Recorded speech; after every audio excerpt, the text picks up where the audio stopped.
Sénégal, bonjour. Ouais, Founioudjamati.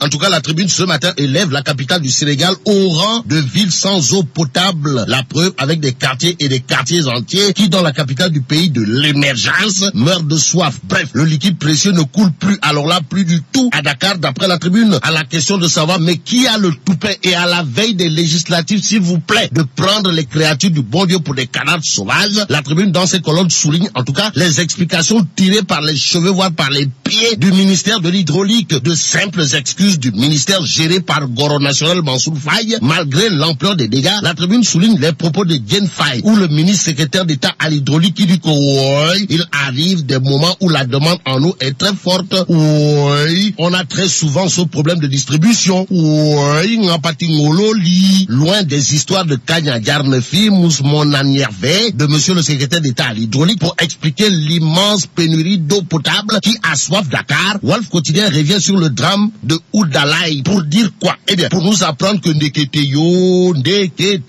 Amneloukheweti. En effet, Wolf Quotidien nous apprend que le gouvernement débarque à Oudalaï avec une charité de 4,5 millions. 4,5 millions Koundong. Donc, explique Abou Khan de Wolf Quotidien dans son article, le gouvernement du président de l'émergence offre 4,5 millions en guise de Djakhal à Oudalaï, où la localité de Fouta Toro, qui pleure ses 6 enfants à cause des intempéries. La température monte dans la capitale du mouridisme. Si on en croit l'enquête, le journal en tout cas révèle la colère de Touba. Et c'est tout haut que monsieur le porte-parole du Khalif général Koulou Mouride, pour ceux qui relèvent des échauffourées au marché Okas dira, d'après l'enquête, policiers et gendarmes ne sont pas affectés à Touba pour martyriser les populations ou leur lancer des grenades lacrymogènes. Aussi, l'enquête nous livre d'autres propos de Serigne Bass Abdou Khadr Mbacké, à savoir, Serigne Touba a la possibilité de faire sortir de la cité toute personne qui outrepasse les recommandations de l'islam, et comme l'islam peut vouloir dire paix et soumission à la toute puissante volonté de Dieu, l'enquête quotidienne renseigne également que Serigne Bass Abdou Khadr Mbacké a annoncé publiquement l'interdiction formelle de tout affichage durant la campagne électorale. À propos du processus électoral,